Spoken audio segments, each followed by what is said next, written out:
High বন্ধুরা, আজকে আমরা দেখাবো গার্বার সফটওয়্যারে কত সহজে create grading size base size বানানো যায়।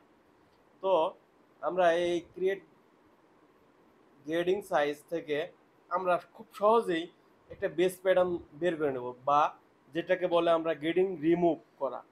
তো আমরা অনেকেই বলি যে গার্বার সফটওয়্যারে গ্রেডিং রিমুভ করা যায় না। তো আমরা তাদের জন্য এই ভিডিওটা তৈরি করব আজকে। তো আমার ভিডিওটা দেখে যদি ভালো লাগে অবশ্যই লাইক কমেন্টস করবেন। তো আমরা দেখতেছি, আমরা বেস সাইজটা আমরা সিলেক্ট করলাম, যে কোনো একটা সাইজ নিতে পারবো আমরা। সিলেক্ট করে আমরা ওকে দিলাম। দেখেন আমার সেপারেট সেপারেট প্যাটার্ন তৈরি হয়ে গেল। তো আমার একটা সেট হবে গ্রেডিং ছাড়া, মানে গ্রেডিং রিমুভ হয়ে গেছে, আর একটা গ্রেডিং সহ আছে। তো আমরা গ্রেডিং সহ যেটা আছে সেটা ক্যান্সেল করে সরাই দিলাম। আর যেটা আমরা দরকার বেস প্যাটার্ন, ওই প্যাটার্নকে আমরা নতুন করে গ্রেডিং করব। তো খুব সহজেই যে গ্রেডিং রিমুভ করা যায় তার একটা সহজ পদ্ধতি দিলাম। তো আমরা দেখতেছি এর মধ্যে কোনো গ্রেডিং নাই।